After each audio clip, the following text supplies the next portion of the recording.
Now then, Hey up welcome to episode 13 of In Wild at the beautiful Haweswater.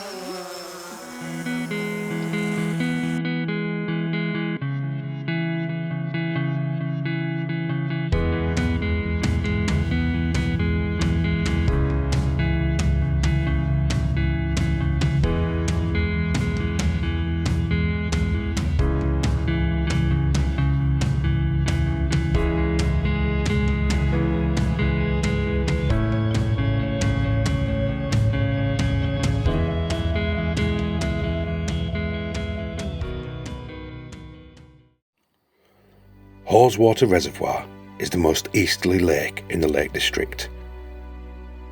With its maximum length at almost 7 kilometres and a depth of 900 metres at its deepest, the reservoir supplies the northwest of England with around 25% of its water. The reservoir itself is the centrepiece of the wider RSPB Haweswater Nature Reserve, which comprises of 2 sustainably managed farms and areas of common land that cover a whopping 3,000 hectares, or nearly 7,500 acres. The land is leased by the organisation from the landowner, United Utilities. In recent years, through land management and the careful combination of habitat improvement for wildlife with viable sheep farming, Haweswater has seen areas of land left free from grazing animals, resulting in the regeneration of upland plant species, with rivers and streams meandering in more natural routes.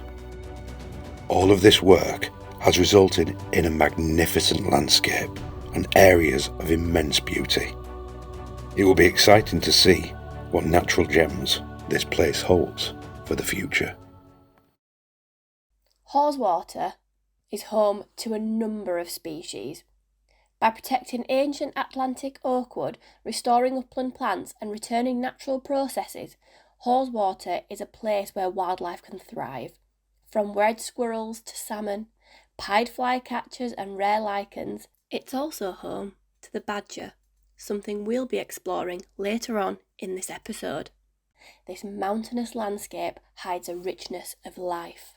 Tom and I had the opportunity to photograph red squirrels and other woodland birds in the hide situated in Haweswater, run by the incredible Wild Intrigue.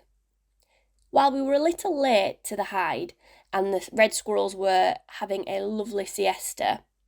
We did get one sneak peek, and it was a really lovely encounter. But what really blew our minds was the vast amount of woodland birds that use this area. From great spotted woodpeckers to siskin, nuthatches and redpolls, jackdaws and wood pigeons. The numbers were endless, and we enjoyed a couple of hours lazily watching the birds in the woodland. I mean, can you get much better than that? The great spotted woodpecker was definitely the boss, chasing off smaller birds so it could have its favourite perch. It was really, really great to watch. But they are quite boisterous, and they're much bigger in person than you'd expect. The way to tell the difference between a male and female great spotted woodpecker is by the red spot on the back of the head. The male has this, but the female doesn't, so it's a really good indicator. It was also really great to see a woodpecker doing what it does best, pecking wood. Unfortunately, it tended to peck the wood on the opposite side of the tree that we could see.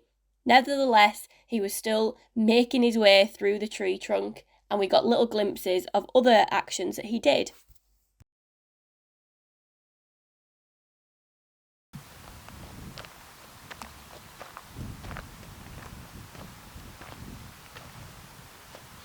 Now, Haweswater is a big place. It's absolutely beautiful. But some of the walks are not necessarily for the faint-hearted.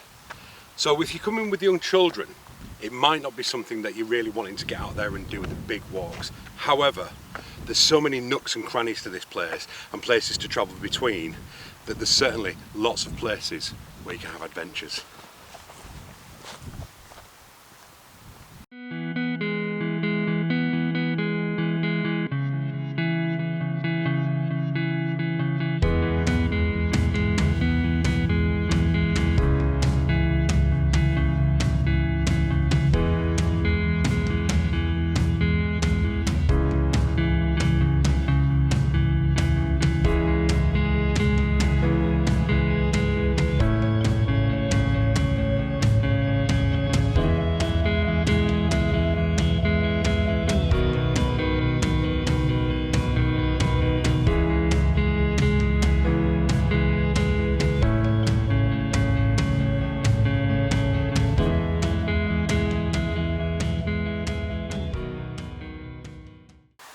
So I'm in a part of Haweswater which you might not associate with the lakes and Haweswater if you know it. I'm in an ancient forest, and if you listen carefully, I don't know if the camera will pick it up, but there is a cuckoo call in the background. In Haweswater there is a lot of cuckoo here, so keep your ear out for that while I'm talking. But I'm stood in an ancient woodland, and as you can see there's bluebells all around me. Probably tell I'm a bit of a sucker for a bluebell because of the last episode, but it's a really lovely woodland here, and it's a really important ecosystem as well, and habitat for all sorts of things. No doubt the badgers will be using this as a bit of a through route. But another part of Haweswater is the temperate rainforests that we have. There's not many in the UK. There's here and there's Scotland, and you don't really think about the UK having rainforests because why would you? You think of these hot sunny climates. But they are also really, really important habitats for our wildlife, and Haweswater are doing a lot of work to protect it. We were hoping to see some red squirrels in here, but we haven't seen any today. They're probably already having their snooze because it is sort of getting later into the evening. But I just wanted to share this part. Don't know if you can hear that. That's the cuckoo. But we just wanted to share this habitat with you for Haweswater so that you know that you're not just coming to see a lake. There's so much more to it than that.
might think that watching for badgers requires you to be very uncomfortable in the woods, on the ground, under camouflage, getting grubby and dirty, and getting yourself in all sorts of uncomfortable positions. But here at Haweswater, they've got this fantastic and very snug badger hide where you can just sit back, relax, and watch the badgers up close and personal. So I think that's what we're going to do, isn't it? I think we're ready. Let's kick back. With their stripy black and white faces, stocky build, and slightly bumbling gait, there is no mistaking the beautiful badger. Weighing in between 10 and 12 kilograms, badgers, or millies to give them their scientific name, are the UK's largest land predator. But these marvellous muscelids are omnivorous and enjoy a varied diet from meat and carrion to berries, fruits and nuts. Badgers are social animals and live together in family groups called clans, but on an evening they will split up and set out in search of food. Here at Haweswater, badgers have always foraged the land surrounding the ancient woods and have visited the area behind the office buildings for years. That is how Rosie and I were able to capture footage of these fantastic badgers from the purpose-built badger hide on the site. The badgers you are seeing here are completely wild, following historical foraging sites visited for generations. What an absolute privilege it was for both Rosie and I to have such an up-close look at these awe-inspiring creatures. So that's it. Our Haweswater experience has come to an end today. And what better way to finish than with a view like this behind us. We hope you absolutely loved this episode as much as we've loved filming it, and we cannot wait to see you on the next episode. See you next time. Bye.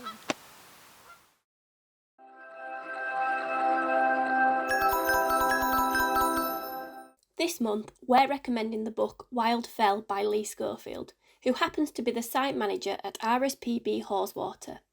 Tom and I have both loved reading this book. The book documents an extraordinary journey through an amazing landscape. Lee writes with an urgency for the need to protect our delicate landscape. Wild Fell is a real page-turner and will open up your mind to the power and importance of rewilding.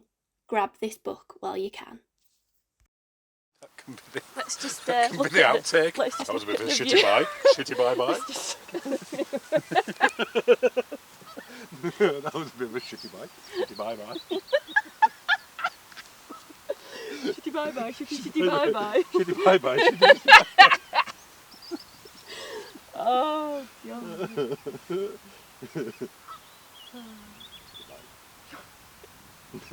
Oh, it's cold now. I am quite cold. What are we doing now? I need Just to taking get it in. some pictures, yeah.